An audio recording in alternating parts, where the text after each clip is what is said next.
여러분 안녕하십니까? 영락교회 사회봉사부에서 주관하는 사회봉사 관련 특강을 시작하도록 하겠습니다.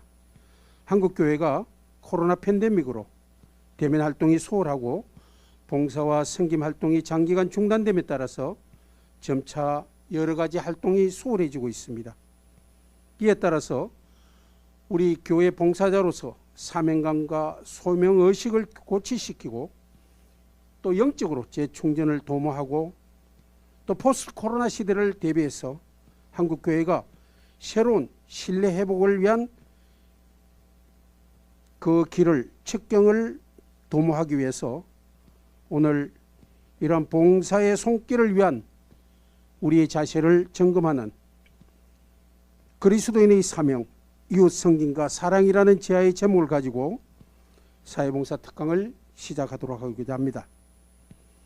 오늘 한국 장신대학 장로회 신학대학교 사회복지학을 장학하시는 이만식 교수님의 특강을 시작하기 전에 사회봉사부 지도목사님으로 계시는 전병규 목사님께서 기도함으로 시작하도록 하겠습니다.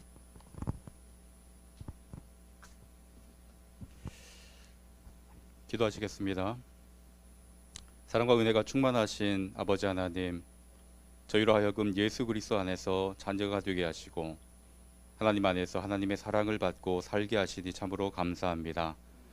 이제 저희들 그 은혜를 받기만 하는 것이 아니라 하나님의 뜻을 따라 이웃에게 나누며 전하기를 원합니다.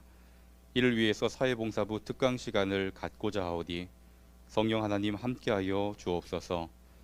이 강의를 통해 저희들의 사명의식을 고취시키고 이웃을 사랑하는 마음을 새롭게 하기를 원하오니 침식된 마음이 있다면, 그러한 믿음이 있다면 견고하게 세울 수 있도록 인도하여 주시고 하나님께서 주신 사명대로 하나님 안에서 사는 그리스도인, 또 생명을 살리는 그리스도인 될 수 있도록 도와주시옵소서.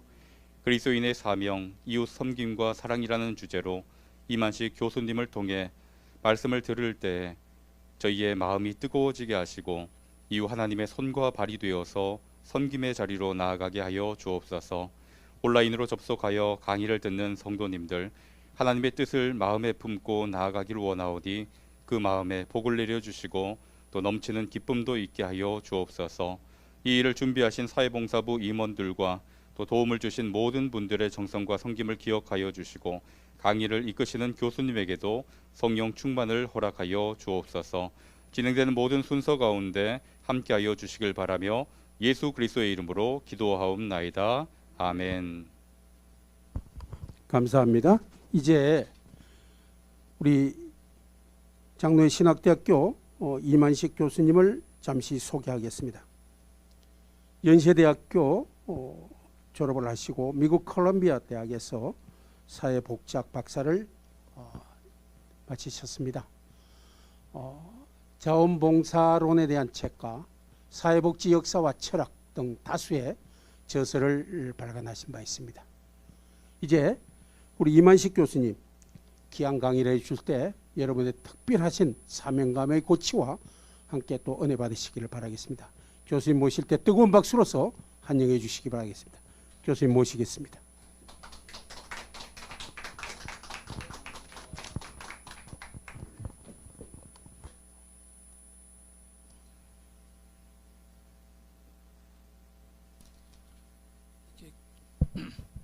반갑습니다. 이만식입니다.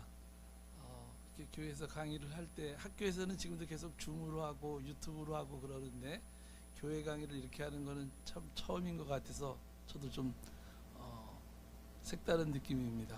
제가 영락교회 70주년 때 와서 특강을 한번 하고 오래간만에 다시 또 왔습니다. 유영창 집사님께서 특강을 부탁하시면서 제목을 주신 게 그 이웃 섬김과 사랑이라는 그래서 한 1시간 정도 이렇게 같이 생각해 보는 시간이 됐으면 좋겠습니다. 이 유명한 사우디아라비아의 상무장관 이 야마니상이라는 분이 있는데요. 이분이 아주 이 오페크 요새 그 서남아시아가 중동 국가가 이렇게 요새 같이 이렇게 굉장히 경제가 활발해지고 이러는 데에 또 이 석유 자원으로 이 중동 국가가 발전하게 된 결정적인 계기를 만든 분이 이제 이 야마니상이라는 분인데, 이분이 아주 유명한 이야기를 한번 했습니다. 무슨 이야기를 했냐면, 석기 시대가 끝난 것은 돌이 다 떨어져서가 아니다. 그러니까 돌이 다 없어졌기 때문에 석기 시대가 끝난 게 아니라, 돌이 다 많이 있었지만 이 새로운 청동 문화가 들어오면서 석기 시대가 끝났다. 그러니까 무슨 말이냐면, 어떤 완전히 망하기 전에, 멸망하기 전에 우리가 다음 세대를 준비해야 된다, 이런 아주 유명한 이야기를 했는데, 지금 이제 한국 교회도 약간 그런 경향이 있지 않을까, 그런 생각을 합니다. 이제 많은 분들이 사실은 이 코로나로 인해서 한국 교회가 위기다, 이런 이야기를 했지만, 실제적으로 이 코로나 시대가 오기 전에 이미 한국 교회는 여러 가지 이렇게 건강하지 못한 증상들이 많이 있었는데, 우리가 그런 것도 좀 잠깐 살펴보고, 이럴 때에 어떤 사회봉사가 우리 개신교의 어떤 그 공신력을 높이는 데 어떤 역할을 할 수 있는지 한번 생각해 볼 필요가 있을 것 같습니다. 그래서 이제 이 야마니상이 석기 시대가 끝난 것은 돌이 다 떨어져서가 아니다라는 이제 유명한 이야기를 했는데, 이제 교회라는 것이 어떤 것인가, 사실은 뭐 이 교회론이라는 것이 사실은 많이 시대에 따라서 변하고 있지만, 현대에서 그냥 우리가 어려운 교회론을 떠나서 그냥 교회는 사회 안에 존재하는 것이고, 또 사회를 위해서 존재하는 조직이다, 이렇게 많이들 얘기합니다. 그래서 그 다른 얘기로 하면, 교회는 이 지역사회를 떠나서 존재할 수 없는 것이고, 또 이 지역사회를 위해서 또 여러 가지 우리가 전도도 하고 선교도 해야 되지만, 이 섬기는 것도 우리가 해야 된다, 이런 이야기입니다. 그래서 교회라는 것은 어떻게 보면 하나님을 위한 교회도 돼야 되지만, 또 세상을 위한 교회도 돼야 된다. 그래서 이 두 가지를 다 잘할 때 사실은 아주 건강한 교회가 될 수 있다, 이렇게 이야기할 수 있습니다. 이 영락교회에서 빼놓을 수 없는 한경직 목사님도 일찍이, 우리가 뒷부분에 가면 이제 그 얘기를 제가 잠깐 70주년 때 와서 했던 이야기를 잠깐 할 텐데요. 이제 한경직 목사님이 무슨 말씀을 하시냐면, 기도는 하나님을 만나는 곳이라서 중요한 곳이고, 이 사회복지기관은 이웃을 위한 기관이라서 중요하다. 그래서 이 두 개는 다 같이 중요하다, 이런 얘기를 많이 강조하셨기 때문에 오늘날 영락교회가 한국교회에서 여러 가지 이 봉사하는 데 있어서도 가장 앞장서는 교회가 아닌가. 그래서 우리가 하나님을 위한 교회와 세상을 위한 교회에 대한 것을 항상 우리가 생각해야 될 것 같습니다. 우리가 이제 교회론 이야기하면 사실은 대표적인 분이 이제 이 카톨릭 신학자이긴 하지만 이 한스 킹이라는 사람 이야기를 하는데요. 이분이 이제 유명한 얘기를 했죠. 교회는 하나님 나라를 위해서 부름을 받았고, 세계 속에 들어가서 그 나라를 선포하는 선교 공동체다. 이게 이제 한스 킹이 얘기하는 교회론의 가장 아마 핵심적인 이야기인 것 같습니다. 그래서 정말 우리가 세계 속에 들어가서 하나님 나라를 선포하는 선교 공동체가 되어야 되겠다, 이렇게 생각을 합니다. 그래서 교회가 어떤 사회적 책임을 바르게 수행하기 위해서는 사실은 하나님도 사랑하고 이웃도 사랑해야 이제 여기에 있는 것처럼 반쪽짜리 사랑이 되지 않죠. 그래서 우리가 이 이웃 사랑을 잘하려면 어떻게 해야 될 것인가. 그래서 이 한국 사회가 변하고 있는데, 이 한국 사회가 변하는 것도 잘 알아야 되겠고, 또 우리가 같이 해야 되는 지역 사회도 잘 알아야만 우리 교회가 어떤 일을 하는지, 할 수 있는지를 잘 알 수 있다, 이렇게 생각합니다. 그래서 우선 변화하는 한국 사회에 대한 이야기를 좀 먼저 해보면, 제일 먼저 나타나는 게 저출산 고령화 시대입니다. 이게 이제 굉장히 큰 문제고요. 이제 제가 가끔씩은, 저는 이제 주한교회 석자교설에서 주한교회 가서 예배를 드리는데요. 한 1년에 한 3번 정도는 영락교회에 와서 이렇게 예배를 드립니다. 그래서 뭐 영락교회뿐만이 아니라 한국교회 이제 많은 교회들이 보면, 사실은 그래서 이제 다음 세대를 품는 교회 얘기를 많이 하는데, 이제 연세들이 많은 분들이 이제 있죠. 그래서 보면 이 변하는 한국 사회의 제일 첫 번째 문제가 뭐냐면 저출산 고령화 시대입니다. 그러니까 지금 뭐 저출산이라는 얘기를 우리가 너무 많이 들었고, 대통령 직속으로도 저출산 고령화 위원회가 있을 정도로 장관급으로 이제 이거를 두고 있는데요. 너무 이제 출산을 조금 하는 거죠.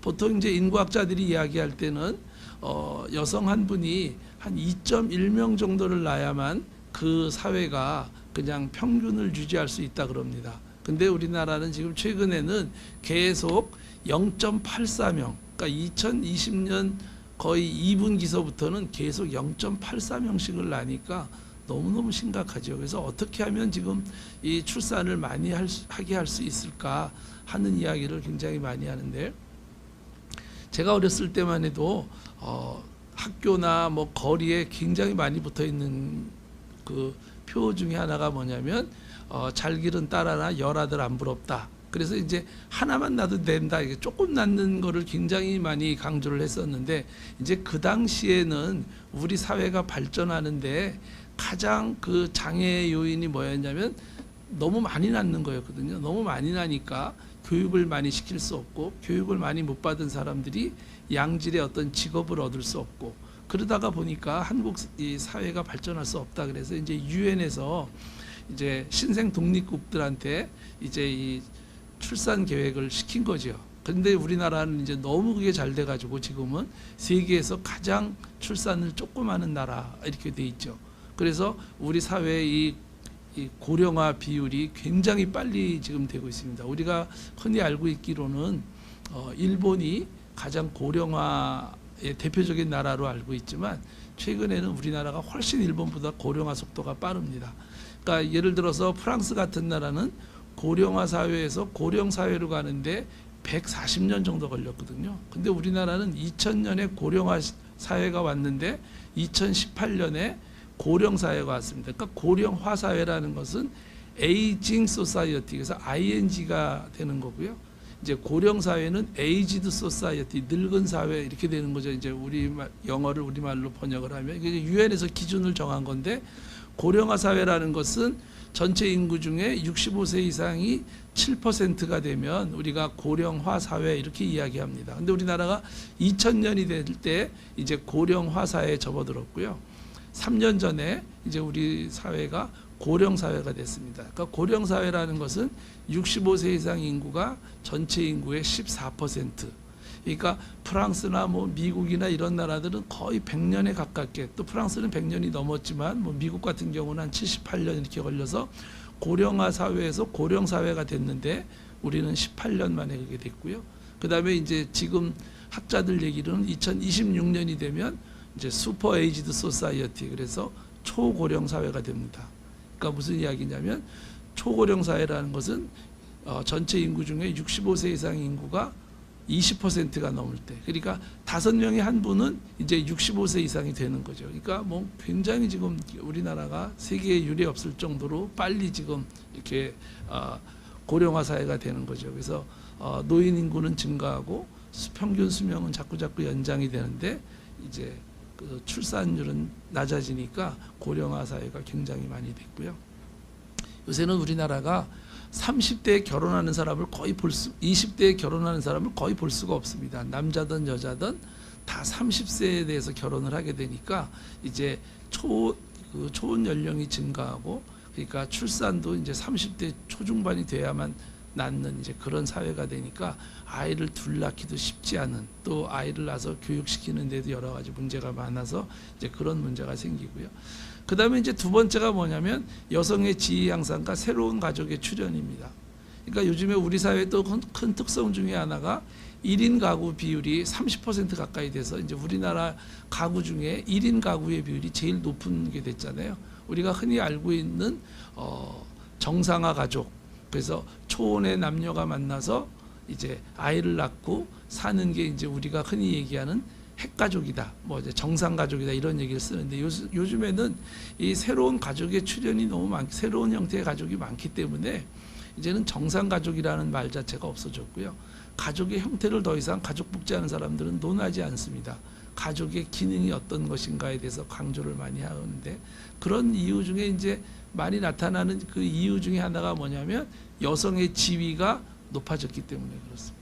여기 이제 작은 글씨로 여러분들이 보시겠지만 20세기 뭐 최고의 발명품이다 뭐 이렇게 말할 수는 없지만, 20세기의 어떤 가장 파격적인 발명품, 우리들의 삶에 가장 큰 영향을 미친 발명품이 뭐냐 라고 이제 미국에서 그 21세기가 될 때에 질문을 했습니다. 많은 그 사회학자들한테, 사회학 관계하는 사람들한테 질문을 했는데 1위 답이 뭐였냐면 피임약의 발명이었습니다. 그러니까 그 여성들이 출산을 조절하게 되면서 여성이 이제 시장 경제에 자유롭게 진출하게 됐고, 그걸로 인해서 여성의 지위가 굉장히 높아졌습니다. 그래서 이제 사실은 이게 한국 교회에도 큰 영향을 미쳤습니다. 미리 잠깐 말씀드리자면 한국 교회가 60년대, 70년대, 80년대에 급속도로 한국 교회가 발전을 했는데, 그 발전하는 데에는 여러 가지 이유가 많이 있지만 사실은 그 중에 우리가 간과할 수 없는 것 중에 하나가 뭐냐면 여성들의 헌신이었거든요. 교회에서의 헌신. 그러니까 무슨 이야기냐면 교육도 많이 받고 굉장히 지혜롭고 똑똑하신 여성분들이 시장 경제에 마음대로 나갈 수가 없었기 때문에, 그 당시는 시장 경제에 나갔다 하더라도 결혼을 하거나 출산을 하면 직장을 그만둬야 됐거든요. 그래서 이제 그 많은 분들이 사실은 교회에 와서 헌신을 해서 한국 교회가 발전한 큰 이유 중에 하나거든요. 이제 우리가 스코틀랜드나 이런 나라들이 사실은 그 기독교가 쇠퇴하는 데에는 학자들의 공통된 얘기가 이제 여성들의 헌신이 약해졌다 이렇게 얘기하는데, 우리 한국도 사실은 비슷한 맥락이죠. 이제 한국 교회를 이렇게 다니다가 보면 이제 그런 이야기들을 많이 듣습니다. 뭐 어느 교회에 어느 사람이 뭐 사법고시를 붙었대, 뭐 미국에서 뭐 아이비리그에서 박사가 돼가지고 왔대, 뭐 이런 이야기들을 많이 하는데, 그렇게 얘기를 하면 반드시 그 뒤에 따라 나오는 이야기는 뭐냐면, 그 권사님이 기도 많이 하시더니 그 아이가 그렇게 잘 됐다고 이렇게 얘기를 하지, 장로님이 기도 많이 하더니 그렇게 됐다는 얘기 한 번도 못 들어봤습니다. 그러니까 한국 교회는 뭐 이렇게 되면 권사님이 기도를 많이 해서, 한국 교회도 권사님들이 기도를 많이 해서, 그래서 어느 교회나 가보면 권사님들 방을 따로 이렇게 따로 있어서 권사님들이 거기서 주무시기도 하고, 그러면서 교회를 위해서 기도하고, 한국 교회를 위해서 기도하고, 한국 사회를 위해서 기도하고, 그런 게 많이 있었습니다. 그런데 최근에는 이제 그런 게 많이 줄었거든요. 근데 그 이유는 뭐냐면 한국 사회에서도 여성들이 이제는 시장 경제에 나가서 경제 생활을 하니까 남녀와 동등하게 지금 경쟁을 하고 있잖아요. 그렇게 하니까 이제 교회에 헌신할 시간이 이전에 비해서 상대적으로 적어진 거죠. 그러니까 여성들이 헌신을 안 하는 게 아니라 지금도 남자보다는 많이 하는데 이전의 여성들에 비해서는 상대적으로 헌신이 줄어드는 거죠. 그래서 이제 그렇게 되면서 한국 사회가 이혼율도 많이 증가하게 됐고, 이제 경제력이 생기면서 여러 가지, 그다음에 이제 1인 가구가 많이 생기고, 가정에서도 이제 이전에 저희 또래만 해도 보통 자매가 한 4남매 정도는 다 됐단 말이에요. 그래서 이제 여러 가지 그 부모님들을 모시는 것도, 여성들이 시장 경제도 못 나가니까 대부분 이제 딸들이 이제 그 나이 많으신 이제 연로하신 부모님들을 모시고 이런 일들이 있었는데, 최근에는 이제 자식이 뭐 하나 아니면 둘밖에 없으니까, 그것도 그 남자 여자 다 시장 경제에 나가니까 이제 연로하신 분들이 어디 의지할 데가 없고, 그래서 이제 양로원이나 이런 데에 많이 가시게 되고, 또 이제 세상이 바뀌었기 때문에 더 이상 그 연로하신 부모님들도 자식하고 같이 사는 거를 원치 않으시고, 이제 이래서 어떤 우리나라의 가족이 굉장히 이 형태가 많이 변화됐다는 것도 이제 큰 특성 중에 하나고요. 그 다음에는 이제 이 포스트 모더니즘 사회, 우리 사회에도 이제 이 포스트 모더니즘의 이 영향이 굉장히 많이 미쳐서, 이 포스트 모더니즘이라는 것이 여러 가지 그 내용을 내포하고 있지만, 이제 대표적인 것 중에 하나가 이제 진리의 상대성, 이 다원화 사회, 이런 게 이제 많아지고 있죠. 그래서 이게 한국 기독교에도 영향을 많이 미치고 있고요. 그 다음에 이제 이 포스트 모더니즘에 의해서 이제 어떤 권위에 대한 도전. 제가 어렸을 때만 해도 교회에서 막 뛰어다니고, 어리니까 뭐 철없이 막 뛰어다니잖아요. 그 아무것도 모르는 애들도 막 뛰어다니다가 목사님이나 장로님이 야 조용히 해라 그러면 그게 굉장히 무겁게 다가왔거든요. 근데 이제 요즘에는 그런 것도 이제 많이 없어졌죠. 그러니까 권위라는 게 없어졌습니다. 저는 이제 대학교에서 가르치지만 사실은 이제 학생들이 교수들에 대한 생각도 이전과는 완전히 다르죠. 제가 대학교 다닐 때 교수님을 대하는 것과 지금의 대학생들이나 대학원생까지도 교수를 대하는 거는 완전히 좀 달라졌습니다. 근데 아직도 그래도 교수들은 힘이 조금 있는 거는 뭐냐면 학점이라는 무기를 갖고 있기 때문에 그나마 학생들이 얘기를 들어주는 척하는 거지, 사실은 교수들의 권위도 지금은 이전과 많이 달라졌죠. 그 다음에는 이제 이 물질 만능주의, 그 다음에 이제 어떤 도덕적인 가치관의 상실, 뭐 이런 거를 통해서 사람들이 어떻게 보면 잃어버린 삶의 기쁨이 거의 없어졌어요. 그러니까 오직 돈 하다가 그저 나중에 돈을 많이 번 사람은 많이 벌어 보니까 이게 별거 아니다, 이런 이야기를 하게 되고, 또 돈을 못 버는 사람은 거기에 낙심을 해서 여러 가지 극단적인 선택을 많이 하고, 요즘에 우리나라도 이 뭐 비트코인이 뭐니 이런 광풍이 불고 있는데, 사실은 그게 다 사실은 어떻게 보면 삶의 기쁨을 모르기 때문에 거기에 이제 집착하는 게 아닐까, 이렇게 생각합니다. 또 제일 또 좀 속상하게 말하는 사람 중에 하나가, 돈을 굉장히 많이 번 사람이 내가 돈을 많이 벌어 보니까 그 돈 별거 아니더라, 이런 얘기에서 이제 돈 없는 사람들의 또 사람들도 속상하게 하는 이제 그런 우스갯소리도 많이 있고요. 그 다음에 이제 하나가 다문화 사회입니다. 이제 저희가 어렸을 때만 해도 한국이 자랑할 게 없었잖아요. 그래서 저희가 초등학교 때 보면 사회 시간에 뭐라고 배웠냐면, 우리가 세계에서 자랑할 게 세 가지가 있다. 근데 그 중에 하나가 뭐냐면 푸른 하늘을 가지고 있다. 그 다음에 또 하나가 세계에 없는 효사상을 가지고 있다. 그 다음에 또 하나가 우리는 세계에 없는 단일민족이다, 이런 자랑을 많이 했거든요. 근데 이제 더 이상 우리 사회에서 단일민족을 자랑하는 얘기를 들어본 적은 한 번도 없는 것 같아요. 이제 그만큼 우리 사회가 이제 다문화 사회가 된 거죠. 제가 이제 85년대에 미국에 유학을 갔는데, 캘리포니아에 이제 제가 내렸는데요. 샌프란시스코에 내렸는데, 공항에서 나가서 제가 제일 먼저 한 일이 하늘을 쳐다보는 거였습니다. 이 미국의 하늘은 얼마나 찌푸듬할까.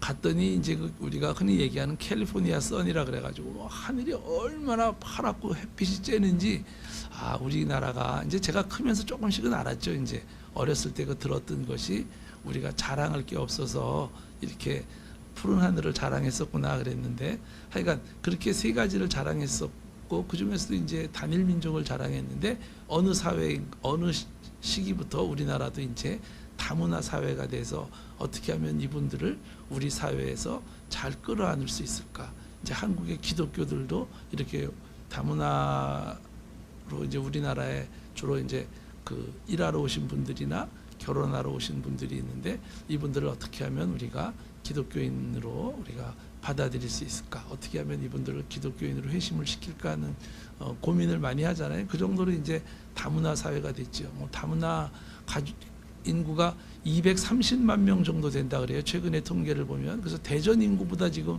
많은 외국인들이 우리 사회에 와서 살고 있다. 그래서 우리가 이제 다문화를 대하는 것도 사실은 조금 많이 다르죠. 이제 그 우리보다 조금 열악한 환경에서 온 사람들은 이제 다문화라 그러고, 뭐 미국이나 영국이나 뭐 프랑스 사람들이 오면 이건 국제화다 또 뭐 이렇게 얘기를 하긴 하지만, 하여간 우리 사회에 외국인이 이렇게 굉장히 많은 그런 사회가 됐습니다. 그래서 우리가 이런 거를 잘 알아야만 한국 교회가 그들에 대해서 섬김도 할 수 있고, 그분들에 대한 어떤 우리가 전도 전략도 세울 수 있습니다. 그래서 이제 그거를 조금 더 자세하게 얘기한 건데요. 제가 미리 다 말씀을 드렸는데, 이제 저출산 고령화 사회, 그래서 노인 인구 증가 및 평균 수명 연장, 그래서 이제 여기 보면 2000년에 보면 7.6%, 그래서 이제 고령화 사회가 된 거고요. 2018년에 14.3%가 돼서 고령 사회, 에이지드 소사이어티가 됐고요. 2026년이 되면 20%가 넘어갑니다. 그러니까 우리나라 전체 인구 중에서 65세 이상 인구가 이제 앞으로 5년이 있으면 이제 다가옵니다. 그러니까 뭐 길 가다가 5분 중에 한 분은, 5명 중에 한 분은 65세가 되는 거죠. 그때쯤 되면 아마 이제 저도 이 인구에 속해집니다. 그래서 이제 우리 사회가 이렇게 노인 인구가 급속도로 많아지고 있다. 이제 그런 이야기고요. 그래서 이제 급격한 고령화 속도 뭐 이렇게 얘기했는데, 아까 이제 제가 말씀드렸던 것처럼 고령화 사회에서 고령 사회로, 고령 사회에서 고령화 사회에서 초고령 사회로 가는데, 프랑스 같은 경우는 115년이 걸렸네요. 그러니까 고령화 사회에서 고령 사회가 되는데 115년이 걸렸고, 고령 사회에서 초고령 사회가 되는데 40년이 걸렸거든요. 그러니까 이게 프랑스가 제일 오래 된 거죠. 그러니까 일찍이 고령 사회가 된 거죠. 이제 일본 같은 경우가 고령화 사회에서 고령 사회가 되는데 24년이 걸렸고, 고령 사회에서 초고령 사회가 되는데 12년이 걸려서 전 세계가 놀랄 정도가 됐거든요. 어떻게 이렇게 빨리 고령 사회가 되느냐. 근데 이제 일본이 출산율이 낮아지고 그다음에 수명은 길어지고 그래서 이렇게 24년 걸렸고, 고령 사회에서 초고령 사회가 되는데 12년이 걸렸는데, 우리나라는 18년이 걸렸고 그다음에 8년. 그러니까 일본보다도 월등히 빠르게 우리 사회가, 전 세계에 유례가 없을 정도로 이게 급격한 고령화 사회가 와서, 사실은 우리가 장수하는 게 어떻게 보면 인류의 큰 꿈이잖아요. 오래 사는 게, 무병장수하는 게 꿈인데, 지금 한국 사회는 너무 이 고령화 사회가 빨리 오니까 이 나이 드신 분들로 인해서 한국 사회가 이러한 뭐 경제 성장에도 문제가 있고 뭐 여러 가지 얘기를 많이 하니까 나이 드신 분들이 굉장히 위축돼 있죠. 무슨 죄진 것 같은 그런 느낌을 갖고 있는 이유가 뭐냐면, 이렇게 빨리 고령화 사회가 되니까 이 정책이나 이런 게 따라올 수가 없었던 거죠. 근데 우리는 지금 일반 회사 다니는 사람들이 보통 뭐 50 정도 되면 벌써 회사에서 나가라 그러는 그런 압력을, 무언의 압력을 받아서 굉장히 위축돼 있잖아요. 근데 이제 수명은 이렇게 늘어나니까 이걸 어떻게 앞으로 정책적으로 이걸 해결할 것인가가 큰 문제가 되고 있는 거죠. 그래서 이 분기별 출산율을 이렇게 보니까 최근에는 뭐 거의 0.84 이렇게, 아까 말씀드린 것처럼 2.1명 정도를 출산을 해야만 그 사회가 유지된다 그러는데, 뭐 이렇게 0.84명을 낳으니까 심각한 문제죠. 이게 아마 제일 큰 문제일 겁니다. 한국의 어떤 그 경제 성장이나 모든 면에서 이렇게 출산을 조금 하는 게 가장 큰 문제인데, 2010년에 KDI의 어떤 연구하신 김영철이라는 분이 연구를 했는데, 세계에서 출산율이 가장 낮은 나라 5나라를 꼽았는데, 우리나라, 일본, 홍콩, 싱가포르, 대만, 이 5나라가 전 세계에서 지금 출산율이 꼴찌입니다. 근데 이제 그분이 연구를 잘 하셨는데, 그때 이제 기독교인들은 굉장히 반박은 많이 했습니다. 근데 그 5나라가 공통점이 뭐냐면, 굉장히 삶의 질이 높아졌고, 삶의 환경이나 이런 게 굉장히 서구화됐고, 그럼에도 불구하고 이 5나라는 다 유교적인 영향을 받고 있다. 그래서 이 어떤 이 젊은 사람들의 생활 양식은 다 서구화되어 있는데 유교적인 영향을 갖고 있기 때문에 출산을 조금 한다. 근데 더 자세한 얘기는 제가 이제 이게 교회에서 하는 거기 때문에 자세한 얘기는 못 하겠지만, 그래서 이제 우리나라도 출산율이 굉장히 낮은 나라가 됐고, 최근에는 이제 건강가정기본법을 개정하자 그러면서 이제 결혼 안 한 미혼 상태에서 아이 낳는 아이들에 대해서도 복지 혜택을 똑같이 주자, 뭐 이런 얘기들을 많이 하고 있습니다. 그래서 이제 우리나라가 처음으로 인구 데드크로스라 그래가지고 이제 출산율과 사망률이 이제 이렇게 있는데, 사망률이 출산율을 앞서가는 이제 그런 현상이 일어나고 있다. 이 다른 말로 하면 지금 출산이 너무 조금 되고 있다는 얘기가 지금 되고 있습니다. 심각한 문제죠. 이 문제를 정말 풀 수 있는 사람이 나와야 되는데 어려운 문제입니다. 그래서 아까 말씀드렸던 것처럼 20세기의 가장 파격적인 발명품, 그래서 이게 이제 그 피임약의 발명이 1961년에 돼서 이 그 피임약이 발명되면서 여성의 지위 향상이 되고 새로운 가족이 출현하게 되는 아주 이제 굉장히 그 우리 삶에 큰 영향을 미친, 제가 이제 수업 시간에 이렇게 물어보면 대부분 뭐 냉장고요, 뭐 전기요, 자동차요 막 그러는데, 많은 사회학자들은 그게 아니라 사실은 이 피임약의 발명이 우리의 삶에 가장 큰 영향을 미쳤다. 지금도 이제 큰 영향을 미치고 있다, 이렇게 얘기를 하죠.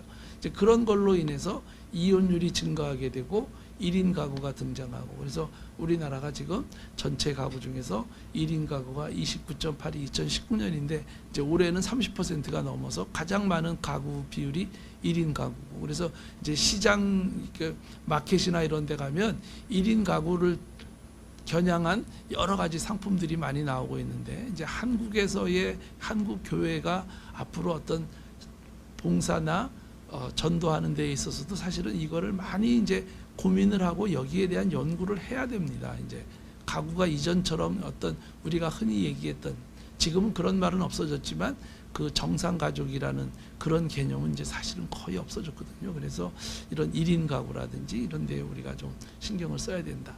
말씀드린 것처럼 또 포스트 모더니즘, 그래서 진리의 상대성, 그래서 이렇게 다원화된 사회라는 거죠. 이 다원화된 사회를 이렇게 이제 그림으로 이렇게 나타낸 거고요. 그다음에 또 하나가 아까 이제 그 권위에 대한 도전, 그래서 제가 어렸을 때 장로님이나 목사님의 말씀을 잘 들었는데 요새는 이제 잘 안 듣는다 그런 얘기 했잖아요. 그래서 이제 이 권위에 대한 도전을 어떻게 그림으로 표현을 할까 이제 조교랑 얘기를 하다가 이런 거를 했습니다. 한번 생각해 보세요. 이게 권위에 대한 도전인데 왜 이런 그림을 제가 펴놓고 있는지. 이게 무슨 얘기냐면요, 이 레오나르도 다빈치가 1500년에 이 그림을 그렸는데 아무도 이 다빈치에 대한 다빈치 그림에 대해서 이 권위에 도전하는 사람이 하나도 없었다는 거예요. 근데 이제 포스트 모더니즘 사회가 되니까 400년이 지나서 야, 그 그림을 뭐 다빈치만 그리냐? 나도 그릴 수 있다. 그래가지고 이제 여러 사람들이 그림을 그리기 시작한 거죠. 이게 이제 그 권위에 대한 그 권위에 대한 도전을 상징하는 얘기로 많이 이야기되고 있습니다. 그러니까 400년 동안 누구도 감히 다빈치가 그린 그림과 비슷한 거를 그릴 수 없었는데 이제는 이렇게 그릴 수 있게 된. 그래서 이제 더 이상 권위에 대한 이야기를 많이 하게 되면 이제 어떤 그동안 했던 관습이라든지 이런 것들을 얘기하게 되면 꼰대 소리를 듣는데, 최근에 한 4, 5일 전쯤에 미국이라는 나라는 우리보다는 이런 거를 좀 빨리 받아들여서 권위나 이런 게 조금 적잖아요. 제가 이제 그 박사과정 가서 처음 수업할 때 첫 수업에서 가장 놀랬던 게 이제 사회복지 역사와 철학이라는 과목을 하는데 아주 그 사회복지계에서는 대가가 이제 전 세계적인 유명한 사람이 이제 수업을 하는데 뭐 한 5분쯤 지났나요? 그랬더니 이제 뭐 학생들이 막 질문하고 그러면서 이제 막 얘기가 되는데 뭐 한 40분 정도를 막 계속 교수님이 얘기하면 학생이 얘기하고 뭐, 근데 한국 사회에서는 볼 수 없는, 그게 저한테는 이제 미국에 가서 가장 큰 쇼크였거든요. 근데 제가 그러면서 왜 이런 현상이 일어날까?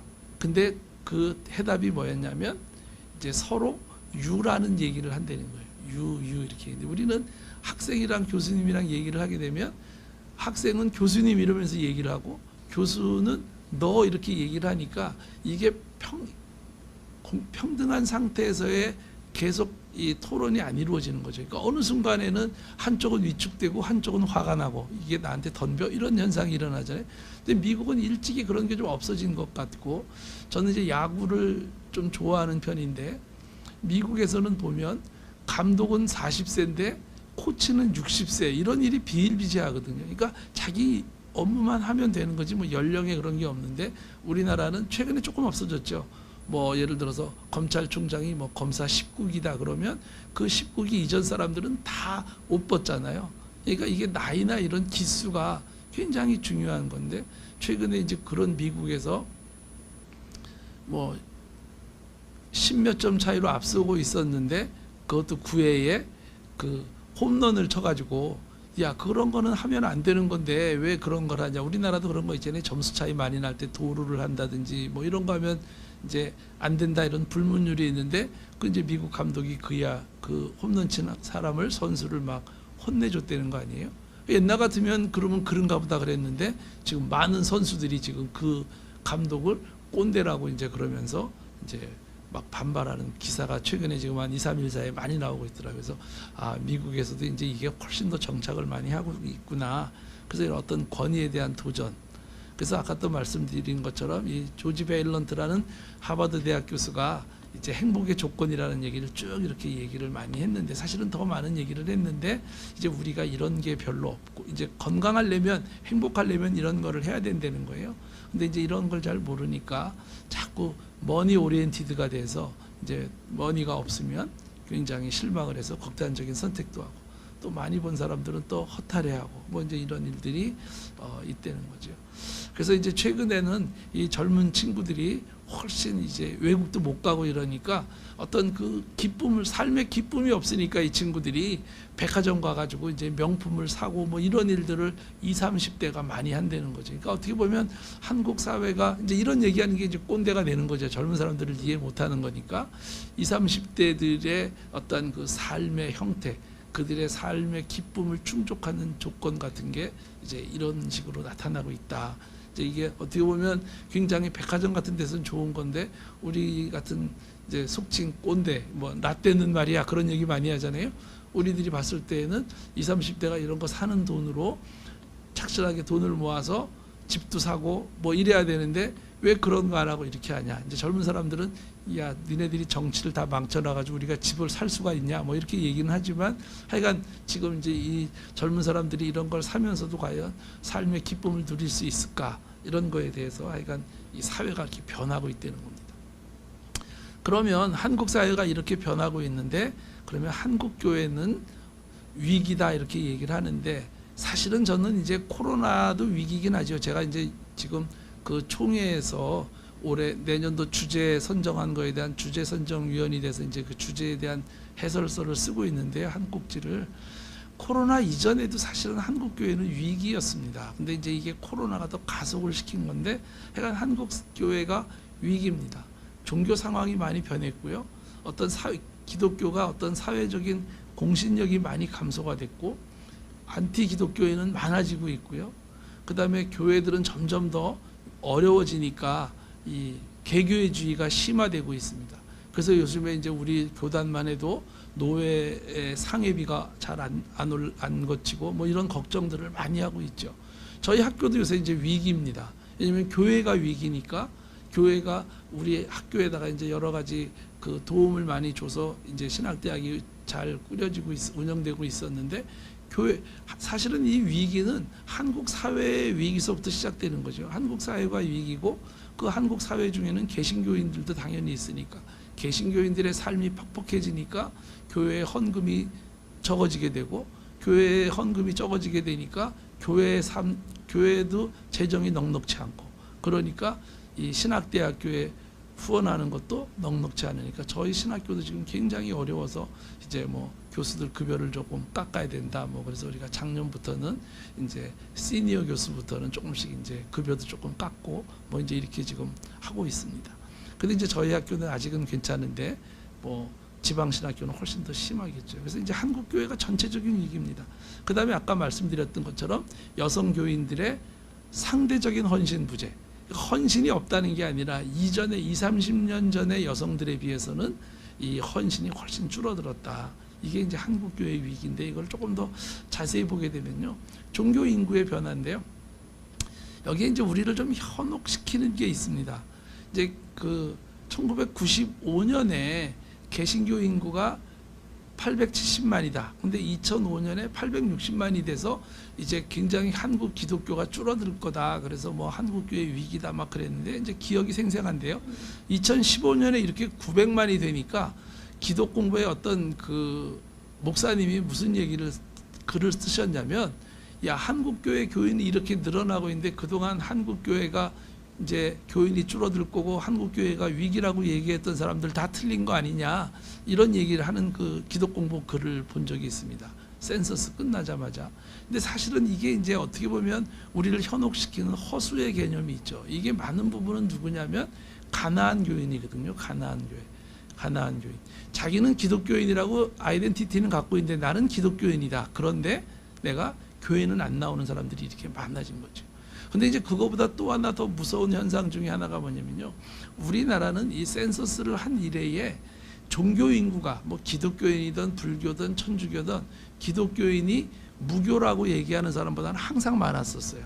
근데 이제 2015년부터 처음으로 이 무교라고 얘기하는 사람이 종교 인구보다 많아졌습니다. 그러니까 이제 여러 가지 자기네들의 어떤 이제 물질적으로 풍부해지면 종교를 멀리하는 현상이 있다라고 얘기들은 종교사회학자들이 하는데 우리도 이제 2015년에 처음으로 이렇게 됐고 우리 기독교인이 960만이라 그러는데 사실은 많은 부분은 가나안 신자. 그래서 뭐 가나안 신자가 지금 뭐 100만이 넘는다 이런 게 지금 거의 통설로 되고 있잖아요. 그래서 이제 이런 현상이 한국 교회도 나타나고 있다. 그다음에 이제 교회에 대한 시각인데요. 이 비종교인들한테 이제 그 물어봤는데 이 바꾸고 싶은 게 아니라 믿고 싶은 종교 그런 거였는데 이게 좀 잘못 만들어졌네요. 근데 이제 뭐 천주교가 제일 많은 거고요. 제일 제가 이제 놀랬던 것 중에 하나는 2014년에 이건 제가 조사한 건데요. 조사를 했는데 호감이 가는 종교가 어떤 종교가 제일 호감이 가냐 이렇게 물어봤더니 천주교인이 37.6%고 개신교가 37.4%고 불교가 14.1%입니다. 그러니까 뭐 괜찮네 이렇게 할 수 있는데 여기 이제 놀라운 것 중에 하나가 뭐냐면 이 대상자들이 누구한테 물어본 거냐면 개신교인한테 물어본 겁니다. 그러니까 우리 개신교인한테 물어봤는데 제일 호감이 가는 게 천주교인인 거예요. 그러니까 우리 개신교를 믿는 사람, 개신교인들 중에서도 도리어 호감은 천주교에 더 많다. 그래서 이제 그 실천신학대학원 교수들이 한번 이 개신교에서 천주교로 종교를 바꾼 사람들을 대상으로 질적 조사를 한 적이 있었는데요. 그 보고서를 보니까 뭐 여러 가지 이유가 있더라고요. 개신교가 너무나 천주교에서 시끄럽다. 뭐 그리고 사모가 없는 교회를 찾다 보니까 천주교밖에 없더라. 뭐 이런 얘기도 이렇게 써 있고 그런데 하여간 지금 이렇게 개신교에 대한 시각이 그게 좋지 않다.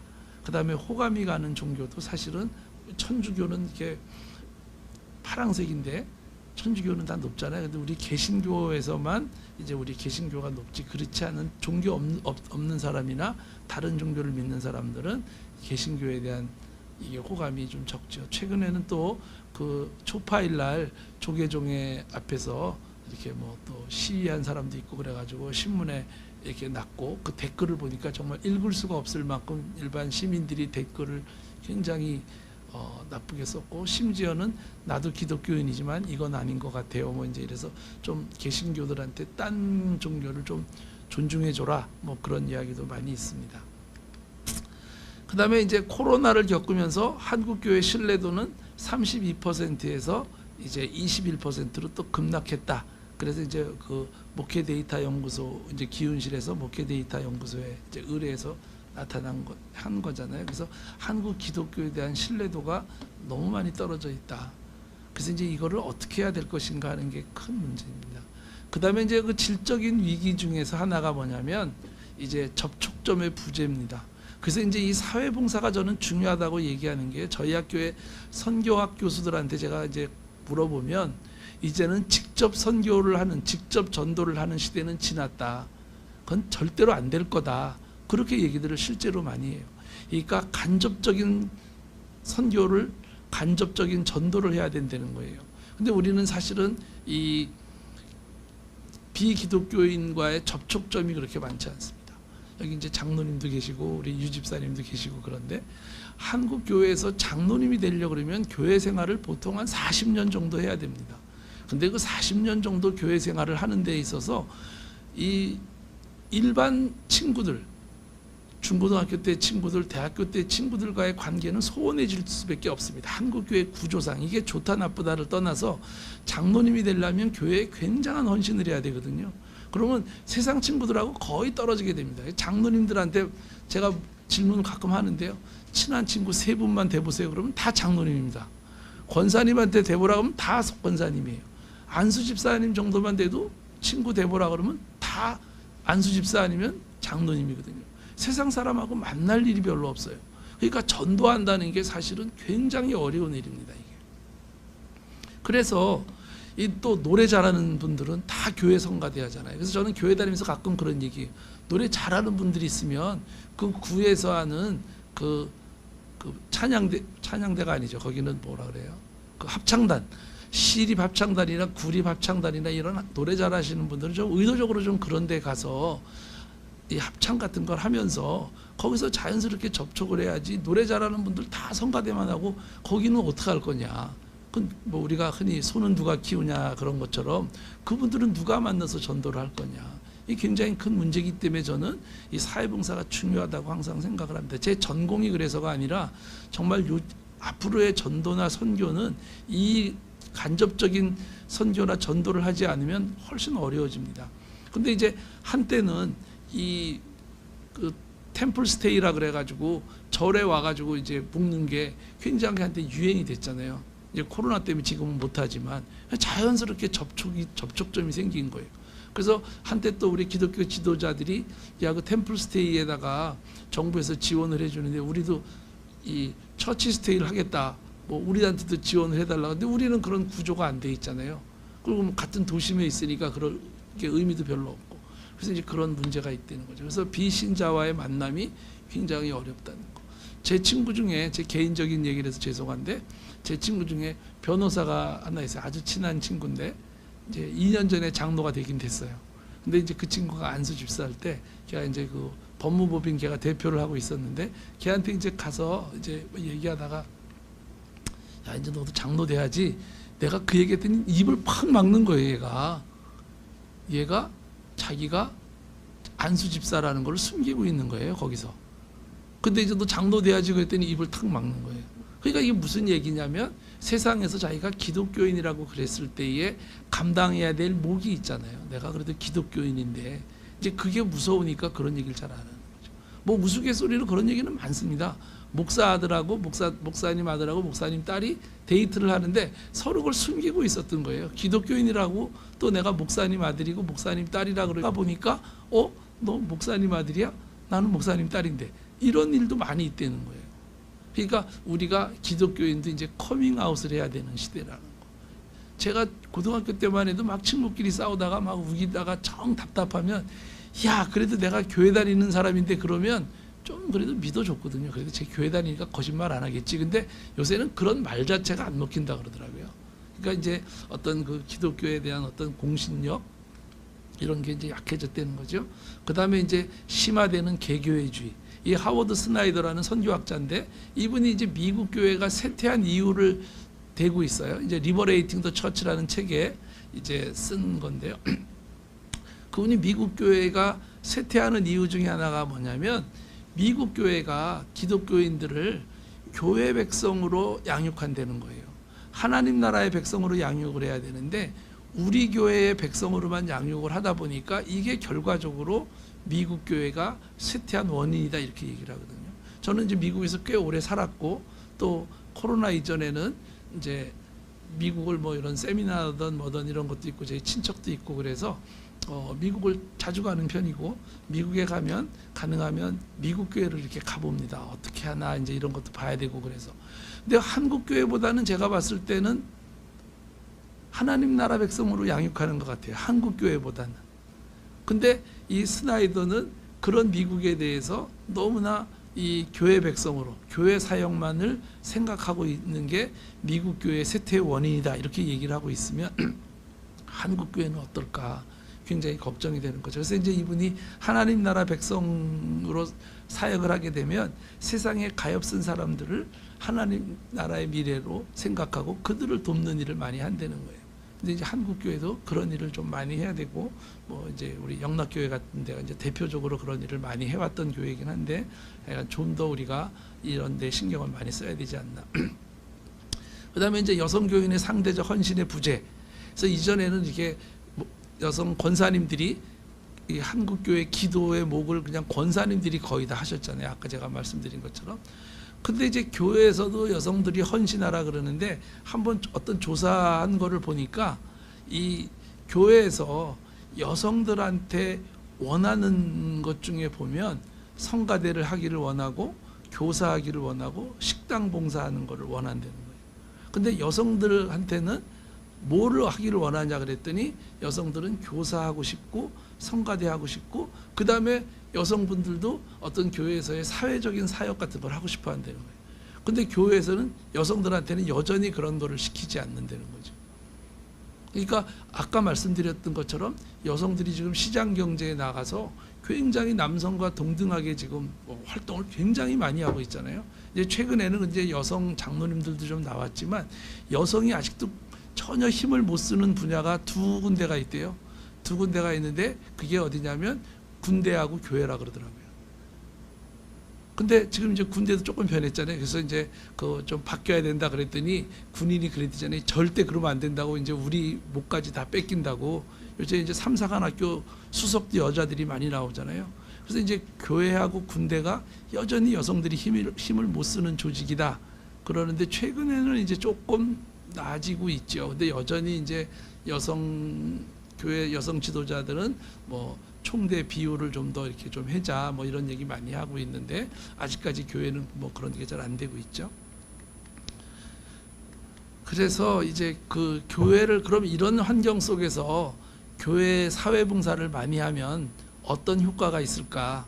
이제 이런 거를 많이 하면 교회를 따뜻하고 건강한 공동체로 만들 수 있다. 그 책들을 보면 미국에서도 그렇고 한국에서도 그렇고 사회 봉사를 많이 하는 교회는 교회 내분이 없대요. 분열이 없대요. 근데 교회가 분열이 있는 교회는 대부분 어떤 데냐? 안으로 교회 안에 건물 짓는 거 뭐 하여간 이 교회 안에 이 원심력이 없고 자꾸 교회 안으로 구심력으로 쫄아드는 교회들이 대부분 그 교회 분열이 많이 있다 그러더라고요. 그래서 사회 봉사를 많이 하면 교회가 따뜻하고 건강한 공동체로 바뀐다는 거죠. 그 다음에 그리스도 복음의 접촉점이 일어난다는 거예요. 사회 봉사를 통해서. 우리 학교 선교학 교수 중에 한 분이 그런 얘기를 하시더라고요. 그 다음에 이제 이 복음의 접촉점이 많이 일어나니까 교회 성장을 하는데 핵심적인 요소로 자리 잡게 되는 거죠. 사실 이게 다 서로 그 인터디펜던트하게 이제 관계가 있는 건데, 그 다음에 이제 지역 사회에서 아까 이제 공신력이 많이 떨어졌다 그랬는데 공신력이 굉장히 높아지는 거고 기독교인의 진정한 제자도가 일어나는 거죠. 제가 저희 학교 채플에서 한번 설교를 한 적이 있었는데요. 제가 그때 그 채플 설교 제목이 뭐였냐면 장신대 브랜드 가치는 이런 얘기를 한 적이 있습니다. 그러니까 제가 이제 그러면서 우스갯소리로 그런 얘기를 했어요. 학교 앞에 있던 식당에 가서 밥을 먹었는데 제가 지갑을 안 갖고 왔는데 제가 여기 장신대 학생인데요. 그러면 장신대 학생이냐고 그럼 다음에 와서 갚으세요. 그리고 보내줄 수 있을 정도의 공신력은 있어야 된다. 근데 장신대 학생이라도 네가 장신대면 장신대지 왜 돈 안 내? 뭐라도 놓고 가 이렇게 하면 안 된다 그랬는데 사실은 뭐 그거를 만약에 바꿔서 이제 이 근처에 있는 뭐 식당에 가서 먹고 제가 영락교회 교인인데 오늘 깜빡하고 옷을 갈아입는 바람에 지갑을 안 갖고 왔는데요. 그러면 영락교회 교인이세요? 그러면 나중에 갚으세요. 그리고 보내줄 수 있어야 된다는 거죠. 근데 이제 한국 교회가 그런 공신력이 있느냐 하는 게 이제 고민해 봐야 되는데 사회봉사를 잘하게 되면 그런 효과가 있다는 거고요. 이게 이제 기독교인의 진정한 제자도라는 거죠. 그래서 이제 그 라이놀드 리버라는 분이 제가 이제 공부한 제가 그 박사 공부한 데가 그 맨하탄인데 저희 학교에서 조금 더 가면 그 유니온 신학교가 있는데 거기 이제 교수였던 분인데 이제 이분이 교회가 이렇게 사회복지 실천을 낳은 사회복지의 어머니였는데 교회 내의 불일치가 사회복지 실천을 사회로 넘겨줬다. 뭐 이제 이건 그 당시에 할 수 있는 얘기. 최근에는 이제 국가의 이 내셔널 웰스가 많아지면서 국가의 부가 많아지면서 이제 국가로 많이 넘어갔죠. 그렇지만 하여간 이 사회복지 교회가 이제 그렇다는 거고, 그 다음에 이제 한경직 목사님이 아까 제가 처음에 서두에 잠깐 말씀드렸던 것처럼 이제 목사님 말씀하신 건데 기도원은 하나님을 만나는 곳이라서 중요하고 사회복지관은 이웃을 만나는 곳이라서 소중하다. 그래서 두 개는 다 똑같이 중요하다. 이렇게 일찍이 이제 한경직 목사님이 말씀을 하셨더라고요. 제가 70년사 그걸 쓸 때 저기 해보니까. 그래서 이거는 제가 여러분들이 잘 기억하시는지 해서 제가 70년대 왔을 때에 했던 얘기입니다. 그래서 마태복음 25장 40절을 가지고 이제 얘기한 건데 이것도 이제 한경직 목사님이 많이 여러 번 말씀하셨던 거예요. 그래서 내 형제 중에 지극히 작은 자 하나에게 한 것이 곧 내게 한 것이다. 뭐 이제 그래서 선교의 가장 효과적인 수단이 이런 작은 자에게 한 거. 이게 이제 선교의 가장 효과적인 수단이다 이렇게 얘기를 하는데, 그러면서 이제 제가 이제 서울 한남제일교회, 물론 여기 그 영락교회가 하는 거 뭐 굉장히 많이 있죠. 뭐 애니아의 집이라든지 뭐 노인 복지관이라든지 노인 재가 센터라든지 이런 게 많이 있는 거 아는데, 이제 이렇게 서울 한남교회 같은 데는 이제 교회 사이즈는 그렇게 크지 않으면서도 이런 은빛 자원봉사단이라든지 드림 방과후 교실이라든지, 그래서 이 한남동 여기 가면 제가 이제 가끔 학부 애들 가르칠 때 그 사회복지 가르칠 때 이제 그 잘하는 교회 가서 조사해 오라 그러면 이 한남교회, 한남제일교회나 덕수교회나 뭐 이런 데 가서 이제 직접 찾기도 하지만 그 소속된 동사무소에 가서 이제 그 물어보려 그런다 그러면 벌써 그 동사무소에 있는 사람이나 사회복지 전담 공무원의 태도가 다르대요. 너무너무 좋아한다는 거예요. 그 지역에 그 교회가 있음으로 인해서 너무너무 도움이 많이 되니까 그렇게 좋아한다는 거죠. 그래서 이제 이런 일들을 한다는 것을 제가 그냥 이렇게 보여드리는 겁니다. 시간이 많이 지나서 그냥 이걸 좀 빨리 지나가고, 저기 응암동에 있는 성암교회도 굉장히 요즘에 이제 우리 학생들한테 아주 굉장히 파퓰러한 아주 핫한 교회인데, 성암교회도 이제 이런 일들을 굉장히 잘하고 있습니다. 너무너무 잘하고 있어요. 제가 이 성암교회는 서너 번 방문도 했었는데 학생들이랑 너무너무 잘하고 있습니다. 그래서 다양한 일들을 하는데, 그 다음에 이제 하나 제가 좀 얘기하려고 하는 것 중에 하나가 뭐냐면, 이 미국에 있는 라이프 브릿지 크리스천 처치인데요. 이거 아주 좀 저는 중요하게 생각하는데, 한국 교회에서 아직도 하는 교회는 하나도 없는 것 같아요. 이 교회는요, 아주 독특한데, 공동의회를 할 때에 지역 주민하고 같이 공동의회를 해요. 그래서 이제 그걸 읽어보니까, 공동의회를 하는데 지역 주민이 와서 같이 공동의회를 하니까, 지역 주민들이 교회에 와서 보니까, 아, 교회도 이 지역사회에 좋은 지역사회를 만들기 위해서 이렇게 고민을 많이 하는 것을 알게 됐다는 거예요. 그 다음에 교회도 지역사회에서 뭐를 하려고 그러는데, 지역 주민들한테 그거를 먼저 인식을 시켜주니까, 교회가 나중에 어떤 일을 할 때에 굉장히 도움이 된다는 거죠.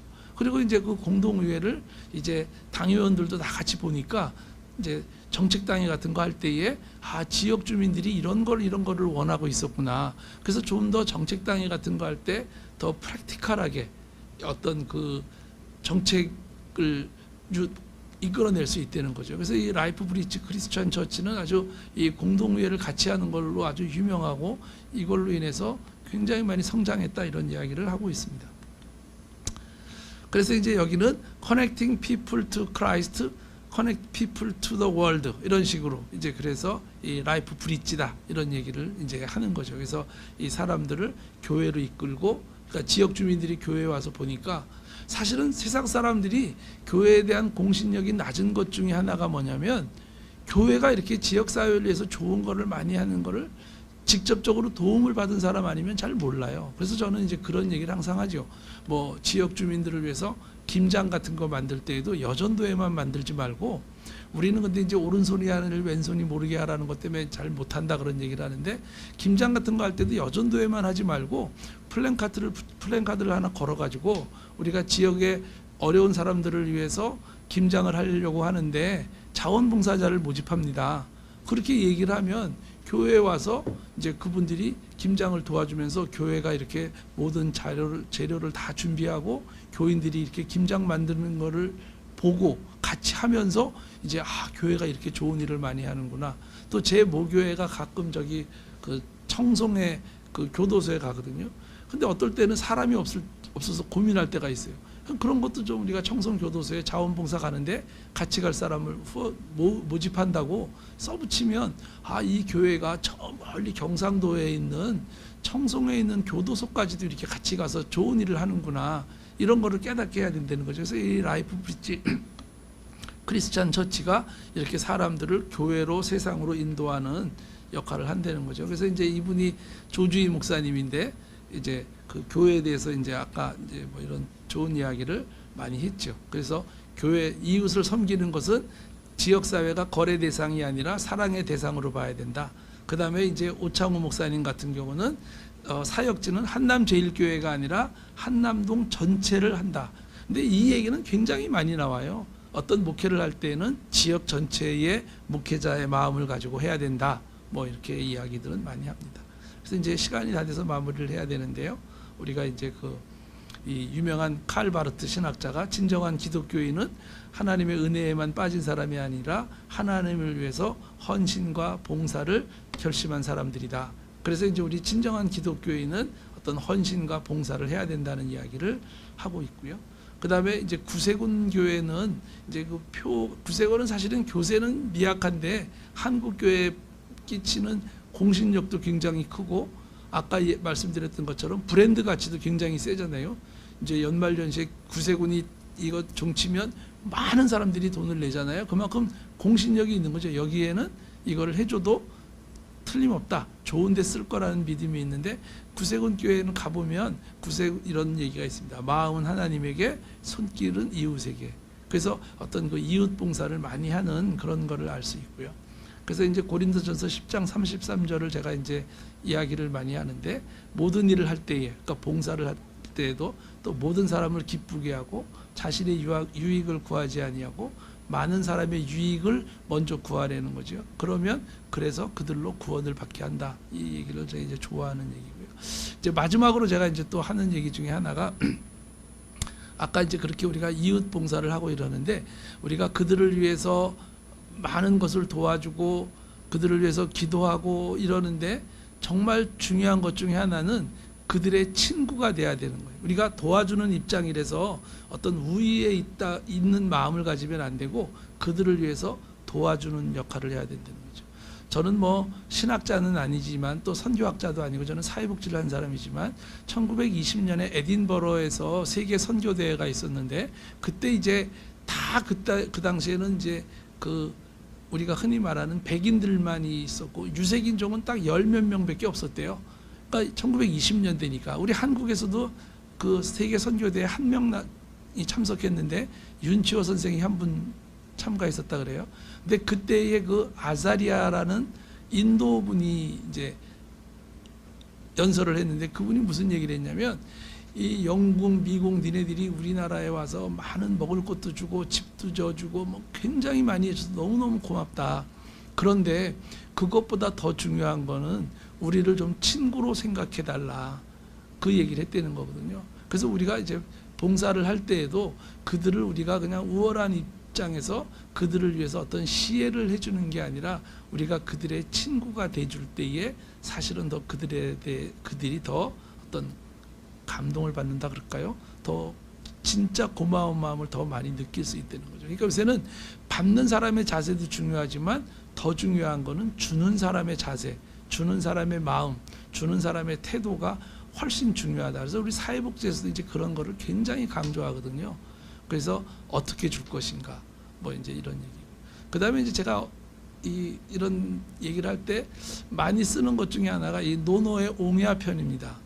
이 노노의 옹야에 노노 옹야에 보면 지지자 불여 호지자요, 호지자 불여 낙지자라 이런 얘기가 있습니다. 그러니까 많이 아는 것보다는 그것을 이렇게 그 좋아하는 거. 그러니까 우리가 사회봉사를 위해서 많이 배우는 거 중요하지만 더 중요한 거는 사회봉사하는 거를 좋아해야 된다는 거죠. 근데 더 중요한 거는 호지자 불여 낙지자라. 좋아하는 사람보다 더 중요한 거는 뭐냐면 즐기는 거라는 거죠. 그러니까 이제 이 영락교회에서 이제 다음 주일에 어디 우리가 봉사를 간다 그러면 그게 기다려져야 되는 거예요. 야, 진짜 우리가 또 봉사하러 가는구나. 그래서 봉사하러 가기 전서부터 그걸 막 즐기고 거기서 봉사를 하면서도 즐기고 그럴 때에 훨씬 더 효과가 크다는 거죠. 그러니까 아는 것보다는 좋아하는 게 더 중요하고 더 중요한 거는 즐기는 거고. 요새는 프로야구나 뭐 프로축구할 때도 감독들이 제가 어렸을 때는 그라운드에서 죽을 막 각오로 뛰었습니다. 다 그렇게 얘기했어요. 그렇지 않으면 그거는 좋은 선수가 아니라 그랬거든요.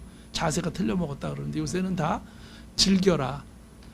다 그렇게 얘기하고 선수들도 즐기는 마음으로 한다고 그러고 감독들도 즐기라 그러는데 그게 사실은 정답이라는 거죠. 즐기는 사람을 이길 수는 없다는 거거든요. 그래서 여러분들도 이 사회봉사를 하는 사회봉사부 주체인데 사회봉사 하시는 우리 영락교회 교인들 모두가 사회봉사를 할 때에 이렇게 오늘같이 뭐 이렇게 사회봉사에 대한 얘기를 좀 듣는 것보다 더 중요한 거는 이 봉사하는 것을 즐기는 거. 이게 제일 중요한 거라고 생각합니다. 네, 잘 들어주셔서 감사합니다. 마치겠습니다. 감사합니다. 교수님 장시간 동안 이렇게 귀한 말씀 전해주셨는데 우리가 다시 한번 도전받는 시간이었음을 생각합니다. 마음은 하나님께, 손길은 이웃에게 이런 우리 구호를 우리 사회봉사부에도 다시 한번 이렇게 만들어서 사회봉사부가 실천하는 그러한 사회봉사의 역할을 할 수 있도록 다시 한번 다짐하는 시간이었습니다. 이제 몇 분 질의응답을 하도록 하는 시간이겠습니다. 우리 이 질의해 주실 분 손 드시면은 질의를 하시면 교수님 답변을 하시도록 하겠습니다. 네. 유태한 전도사님. 네.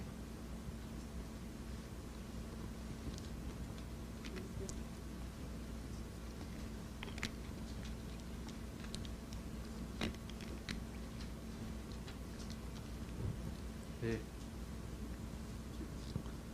귀하고 귀하고 유익한 강의 참 감사드립니다, 교수님. 네.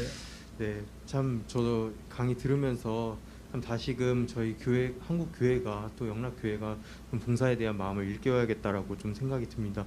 참 교수님께서 한국 사회가 참 많이 급변하고 있고 한국 사회에서 대사회적인 한국 교회가 대사회적인 신뢰도가 점점 많이 낮아지고 있다고 이제 말씀을 하셨는데 참 한국 교회에서 사실 사회복지시설이나 사회봉사기관을 많이 운영하는 걸로 알고 있고 영락교회 또한 여러 가지 사회복지시설들이 참 많이 있는데 세상에서 사실 그런 것들을 잘 모르고 사회적인 신뢰도가 점점 낮아지고 있는 걸 보면서 사실 좀 억울한 마음도 있고 마음이 아픈 부분이 있는데 이것을 극복하기 위해서 어떤 사회봉사를 펼쳐야 할지 좀 답변을 듣고자 합니다. 네.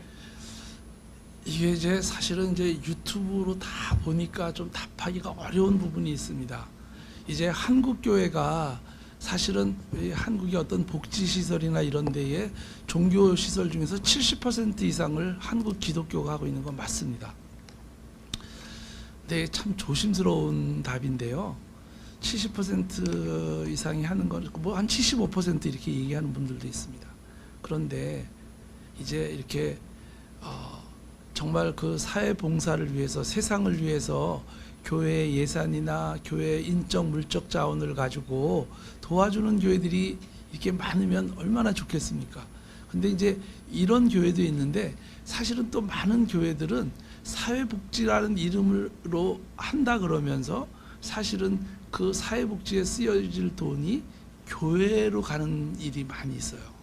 작은 교회들은 그런 일이 사실은 좀 많이 있거든요. 그래서 이제 그런 모습을 보면서 어떤 사람들은 야 기독교가 사회봉사한다 그러면서 실제로는 사회복지에 들어갈 돈이 교회로 가는 거 아니냐, 역으로 거꾸로 되는 거 아니냐 이런 얘기를 하는 분들이 많이 있어서 우리가 단순히 숫자나 비율만을 가지고 우리가 이렇게 많이 하는데 억울하고 답답하다. 저도 억울하고 답답하죠. 제가 그 사회복지 공동모금회 그 배분위원장을 한 2년 했었는데요. 그래서 저도 이제 팔이 안으로 굽는다 그래서 가능한 한 기독교 쪽에 많은 그 지원을 하려고 노력을 했지만 실제로 가서 보면 그런 교회들이 많이 있어요. 그러니까 사실은 교회도 안정적이고 투명하게 하는 데가 많이 있죠. 그런 교회가 많으면 뭐 너무너무 좋죠. 최근에 이제 그 동안교회 같은데 뭐 주안교회 이런 데는 제가 이제 그 교회 복지재단 이사를 하고 있는데 동안교회 같은 데는 동대문구청에서 그 복지 장애인 복지센터 뭐 이런 거를 지을 때 동안복지재단에서 하면 짓고 그렇지 않으면 우리 이거 안 짓겠다. 그 정도로 그 구에서 높은 신뢰도를 갖고 있는 데도 있거든요. 주안교회도 마찬가지고.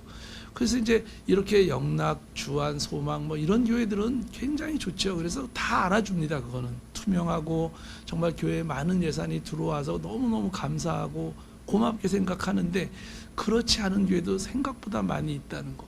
근데 이제 천주교나 구세군 같은 데는 사실은 그 위에서 그런 교역자들이나 이런 데 그 지원을 해주니까 이제 그렇지 않은데 우리 개신교는 이제 개교회주의고 또 굉장히 열악한 교회들이 있고 그러다 보니까 돕는다고 하는데 지역에서는 거기에 대해서 어떤 그 긍정적으로 보지 않는 그런 현상이 좀 있어서 아마 그런 일이 일어나는 거라고 생각합니다. 조심스러운 답입니다. 이게 사실은 더 할 얘기는 많지만 네, 사회와 또 교회와의 어떤 괴리가 많이 나타나는 그런 현상들이 있는 것 같습니다. 우리가 이걸 어떻게 극복해야 되는 것은 우리 교회의 큰 숙제일 것 같습니다. 다음에는 우리 또 질의하실 분, 네, 정의명 권사님 우리 질의해 주시겠습니다.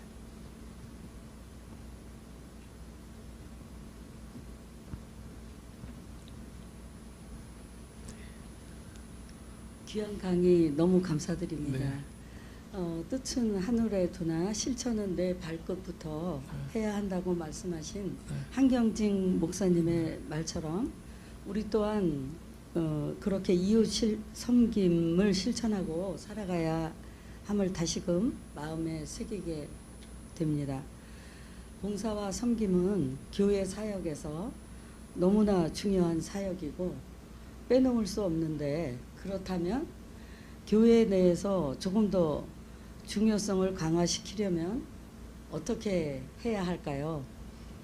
네, 뭐 오늘의 주제가 어떤 이웃사랑이니까 사실은 그 이웃사랑 우리 이제 뭐 우리나라만이 그런 게 아니라 그 미국에 있는 그 마틴 루터 킹 목사님 같은 분들도 그런 이야기를 했어요.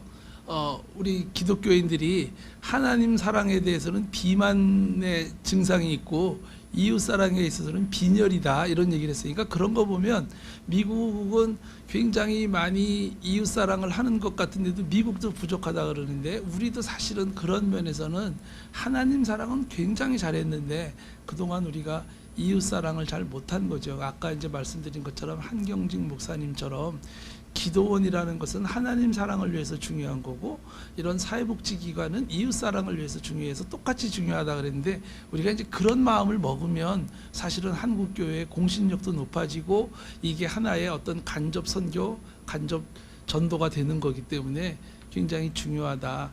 제가 이제 뭐 말씀은 안 드렸지만 그 약간은 우스갯소리 같이 교회 가기 싫은 77가지 이야기라는 책이 있습니다. 혹시 보신 분들이 있는지 모르겠는데 거기에 보면 교회 가기 싫은 77가지 얘기 중에 첫 번째로 나오는 게 뭐냐면 전도가 너무 싫다. 전도하는 방법이 너무 노골적이고 너무나 이제 그런 얘기들이 많이 있는데 이제 그런 거를 우리가 이 간접 선교로 아까 이제 그 노래 잘하시는 분들 합창단에 간다든지 뭐 여러 가지 우리가 할 수 있는 일은 굉장히 많거든요. 근데 그 좋은 그 인력을 다 교회를만 위해서 쓰지 말고 하나님 나라 백성으로 세상에 나가서 봉사를 좀 많이 하면 봉사하는데 사실은 다 좋은 분들이지만 그 중에서도 특별히 예를 들어서 아까 이제 우리 정 권사님이 질문을 하셨으니까 저분은 왜 저렇게 봉사를 하러 왔는데 저렇게 맨날 기쁘고 또 맨날 뭘 조그만 거라도 갖고 와서 이렇게 나누고 그러느냐 그랬더니 사람들이 저분이 그 영락교회 권사님이래. 그러면 저분은 근데 권사님인데 왜 저래? 그러면 저분은 예수를 믿으신데 그러면 그 예수라는 사람에 대해서 피상적으로는 들어봤지만 아 그러면 저렇게 되는 거야. 나도 한번 믿어볼까? 이렇게 되는 게 이제 가장 좋은 전도의 방법이라는 거예요. 그 어떤 책에 보면은요 옛날에 전도의 방식 보면 제일 먼저 문을 두드린다. 그 다음에 다리를 집어넣는다. 그런 게 있어요. 그러니까 가정집에 가서 똑똑 두드려서 문 열면 이제 전도하러 왔다 그러면 문을 닫으니까 다리를 집어넣어서 문을 못 닫게 안 되는 거죠. 근데 요즘에는 아파트들이기 때문에 비밀번호를 눌러야 되기 때문에 똑똑 두들길 수 있는 기회조차가 없어요. 그러니까 전도의 방법이 시대에 맞게 바뀌어야 된다는 거죠. 우리가 이웃 사랑해야 되는 거는 다 아는데 시대에 맞게 그다음에 사랑하는 방법도 사실은 많이 바꿔야 됩니다. 그래서 이제 그렇게 하면 한국 교회 할 일이 더 많아지고 더 효과도 있고 그렇게 될 거라고 생각합니다. 네, 감사합니다. 우리의 전도의 또 새로운 패러다임이 사회봉사에서 찾을 수 있다는 것을 다시 한번 우리에게 도전 주는 그런 시사의 말씀이었습니다. 마지막으로 질문 한 분 더 받고 그 다음에는 오늘 이 방송을 청취하신 분으로부터 질문 받는 걸로 해서 마무리하겠습니다. 마지막 질문 플로아에서 하실 분, 네, 김수인 집사님 질문해 주십시오.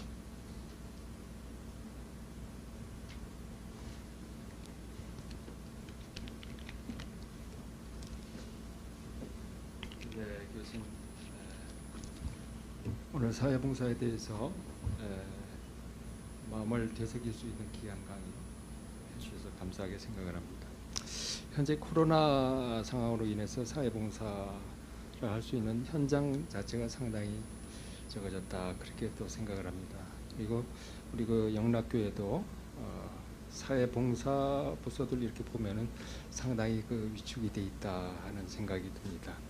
그래서 이 코로나 시대에 다시금 그 사회를 섬기고 또 이웃을 사랑하는 구체적인 방법이 있다면 무엇일까 하는 그런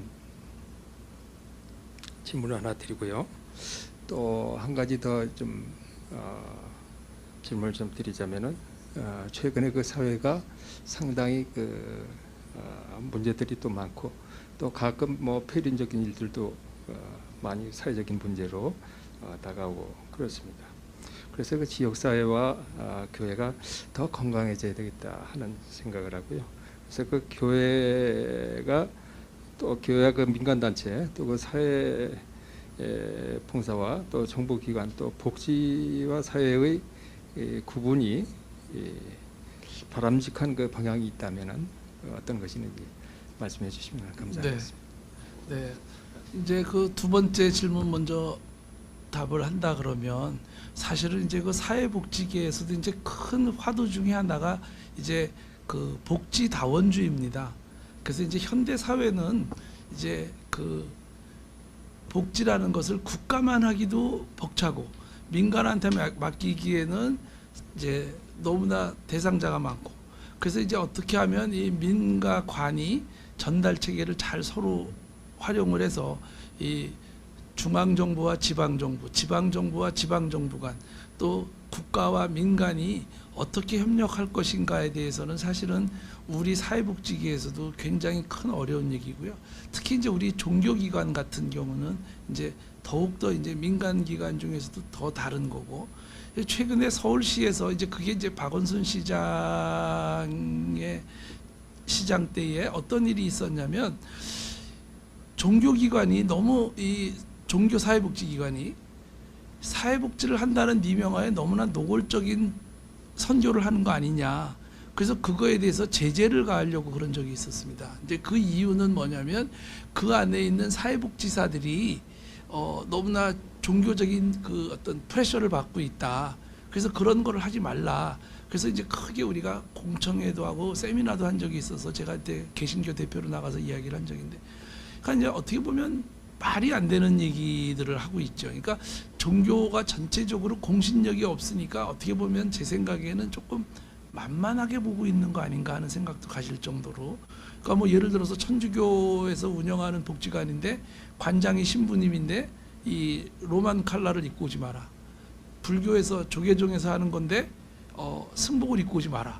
뭐 이런 식의 얘기까지 막 할 정도. 그래서 이제 미국의 여러 가지, 뭐 미국이 꼭 정답은 아니지만 이제 미국의 사례 같은 거를 찾아보니까 사실은 뭐 얼마든지 그거를 도리어 권장하고 있더라고요. 자기네의 그 종교적인 거에 맞는 사람을 고용하고 그런 걸 하는데, 단지 그 도움을 받으러 오는 사람한테 그거를 얘기하지 마라. 이 정도밖에 안 되는데, 우리는 직원을 뽑을 때도 종교를 물어보지 마라. 뭐 이런 얘기가 너무 많거든요. 그래서 이거는 조금 사실은 약간은 벗어났는지 모르겠지만 종교기관들이 조금 더 합심을 해서 정부에 우리가 조금 더 프레셔를 가해야 된다고 생각해요. 종교기관은 종교기관의 어떤 나름대로의 미션이 있는데 그거를 없애라 그러는 거는 사실은 말이 안 되는 거잖아요. 그래서 그런 면에서는 우리가 협조할 거는 협조하지만 우리가 조금 강하게 이야기할 것은 이야기를 해야 된다. 저는 이렇게 생각하고요. 그 다음에 이제 이 코로나 시대에 어떻게 우리가 사회봉사를 할 것인가. 뭐 사실은 뭐 사회봉사는 똑같은데 이제 이 코로나 시대에는 이런 코로나가 오게 되면 사실은 그 양극화가 더 심해진다 그래요. 그러니까 어려운 사람들이 더 많이 생기는 거죠. 그러니까 우리가 그런 사람들에 대해서 정부도 지금 굉장히 많이 하지만 이게 갑자기 찾아온 거기 때문에 우리는 사각지대가 어디에 있을까를 좀 더 면밀히 살피는, 이게 뭐 짧게 답할 건 아니지만 이런 코로나 시대에 어떤 그 어려운 사람들의 사각지대가 많이 생길 텐데 우리가 정부가 하지 못하는 어떤 사각지대를 찾아서 이제 우리 기독교 기관이나 영락교회가 이 지역이든 또는 뭐 어디든 간에, 영락교회는 뭐 이 지역교회라고 하기에는 한국을 대표하는 교회니까 이 한국 사회에 사각지대가 어디 있는지를 좀 더 잘 찾아서 그런 사각지대를 요 기간 동안만이라도 잘 지원하는 그런 일들을 하면 좋겠다, 그런 생각을 합니다. 네, 감사합니다. 포스트 코로나를 대비하는 우리 교회의, 한국 교회의 그 어떤 사회봉사의 새로운 패러다임을 우리가 다시 한번 잘 연구해서 대비하는 것이 굉장히 중요하다고 생각합니다. 마지막으로 오늘 방송을 시청하신 분의 질문을 드리도록 하겠습니다. 이제 우리 한국 사회가 어떤 단일 민족 이러한 데서 벗어나서 다문화 시대로 나아가고 있는데, 이 다문화 시대에 있어서의 한국에 오신 분들이 적응을 하지 못하고 또 많은 불법 이 취업자들로 인해서 한국 사회가 굉장히 골머리를 앓고 있는데, 정부가 불법자들을 인정해 주는 데 대한 어려움, 또 그네들이 채용하고 있는 사람들을 그걸 악용하는 사례, 과연 우리 한국 교회가 이 부분에 있어서 어떻게 담당을 하고 그것을 잘 순화하고 적응을 시킬 수 있느냐는 문제를 사회봉사 차원에서 접근해야 되지 않느냐는 그런 질문을 주셨습니다. 네. 여기에서는 어떻게 대응을 하시죠? 네, 중요한 질문이라고 생각하고 한국 교회가 해야 될 일 중에 하나라고 생각합니다. 제가 이제 그 학생 시절에는 이렇게 다문화 국가에서 하는 얘기들 중에 제일 중요한 것 중에 하나가 그 당시에는 멜팅 팟이라 그래가지고요, 이 큰 솥 안에 모든 문화가 다 들어와서 그 나라의 하나의 문화로 통일이 돼야 된다. 그게 이제 제일 좋은 건 줄 알았습니다. 근데 이제 최근에 연구를 통해서 보니까 그게 아니고 각 문화는 그 나름대로의 고유한 특성을 가지면서 하나가 되는, 그래서 다양성 속에 통일이 되는, 그래서 이제 어떤 이제 그 당시에는 멜팅팟 소사이어티가 중요했는데 요새는 그래서 이제 모자이크 소사이어티, 그래서 각자의 걸 다 가지면서 다양성을 가져야 된다. 그래서 한국 교회가 저는 해야 될 것 중에 하나가 뭐냐면, 그분들이 그렇게 우리가 얘기는 하지만 자긍심이 없거든요. 대부분은 다 우리 사회에 오는 사람들은 대부분은 이제 뭐 제가 그 얘기는 아까 그냥 길어져서 안 했는데, 이제 결혼 경사제도라는 게 있습니다. 사회학 용어로 결혼 경사제도라는 것은 뭐냐면, 결혼을 할 때에는 남자 여자가 있으면 일반적으로 이 남자가 여자보다 조금 여러 가지 사회적인 지위가 높은 사람이 낮은 사람이랑 결혼하려고 하는 경향이 있다는 거예요. 이게 결혼 경사제도라는 거거든요. 그러니까 남자가 이렇게 결혼을 하는 거죠. 조금 자기보다 여자가 조금 못한 사람을. 그러다 보니까 누가 결혼을 못하냐면, 남자 중에서 제일 우리 사회에 어려운 사람들은 대상자가 없는 거죠. 그래서 그거를 메꿔주는 게 누구였냐면 외국에서 온 이제 결혼 이주민들이었죠. 그래서 이제 와서 우리 사회에 살게 된 거죠. 이분들을 어떻게 하면 우리 사회에 잘 융합을 해서 이분들도 좋은 한국인이 되고 좋은 기독교인이 되게 할 것인가가 사실은 한국 사회가 지금 굉장히 연구하고 있는 건데, 한국 교회가 먼저 해야 될 것 중에 하나는 이들에 대한 자긍심을 심어줘야 됩니다. 그러니까 우리가 한국 교회가 그분들한테 한국 문화만 가르치는 데 열중을 할 게 아니라 우리가 그들의 문화를 배우려고 노력을 해야 되는 거죠. 그래야만 그들이 우리 문화도 괜찮은 문화라고 느끼고, 거기서 태어난 자녀도 우리는 굉장히, 우리 엄마는 굉장히 좀 열악한 문화 속에서 온 분이야, 이렇게 생각하고 있었는데 어느 날 교회에서 무슨 뭐 간단한 모임이나 이런 데에서 그 엄마가 강사로 이렇게 나온다든지, 오늘 같은 이런 자리에 우리 엄마가 그 큰 영락교회, 한국을 대표하는 영락교회에서 강사로 했다. 그러면 그 많은 그 다문화 그쪽에 있는 관계된 사람들이 굉장한 자부심을 갖게 되거든요.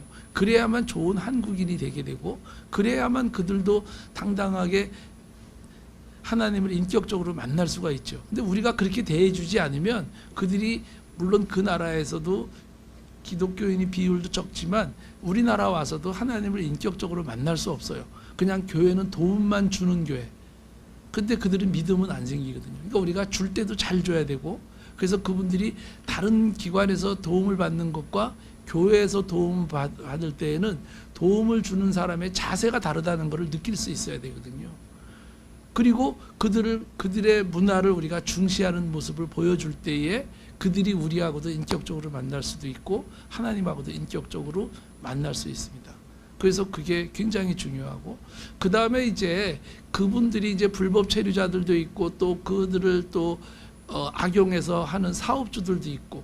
근데 우리가 이제 그 불법 체류자라도 우리 교회는 그거는 정부에 어느 정도 맡겨야 되고, 우리가 그들에 대한 사랑은 계속해야 될 것이고, 그들을 악용하는 사업주에 대해서는 이제 우리가 그 옹호자의 입장에서 그들의 권익을 대변하는 역할을 사실은 특정하게 무슨 도시산업 선교나 이런 데만 맡길 게 아니라, 영등포 선교 뭐 이런 데만 맡길 게 아니라, 힘 닿는 대로 개교회들도 또는 노회나 총회에서도 그들을 악용하는 사업주나 이런 데에는 우리가 이분들을 대신해서 옹호자의 역할도 하고, 구청이나 시청에 우리가 민원도 넣고, 또 그분들한테 우리가 그 기간 동안에 어떤 안정적인 자리를 우리가 해줄 수 있어야 된다고 생각합니다.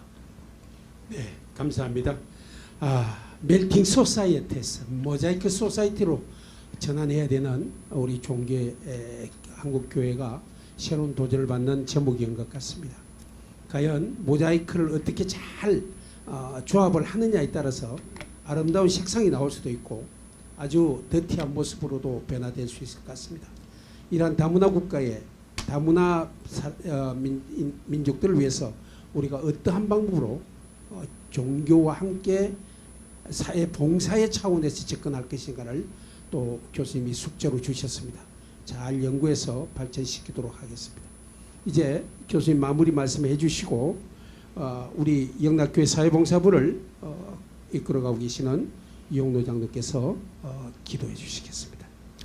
네, 뭐 마무리한 말씀은 아니고요. 제가 이제 오늘 강조드리고 싶은 거는 우리가 도움을 주는 사람으로서의 자세가 사실은 그 어떤 물질을 주거나 어떤 거를 주는 것보다 우리가 도움을 주는 자세가 굉장히 중요하다. 그래서 아주 쉽게 얘기하면 제가 아까 아자리아 얘기를 했는데 우리가 도움을 받는 사람과 우리가 인격적으로 만날 수 있게 우리가 친구의 자세로 도움을 줄 때에 우리가 도움을 주는 게 훨씬 효과를 많이 볼 수 있다 이렇게 생각을 하고요. 오늘 이렇게 좋은 시간을 주셔서 저도 이렇게 그동안 여기저기서 강의했던 걸 잘 정리하는 이제 은퇴를 앞두고 좋은 시간을 주셔서 감사합니다. 마치겠습니다. 기도하시겠습니다. 병든 자와 가난한 자를 사랑하신 예수님을 믿는 저희들입니다. 예수님의 말씀을 따라가는 제자들입니다. 아버지 하나님, 저희 사회봉사부가 정말 내 이웃을 내 몸같이 사랑하라는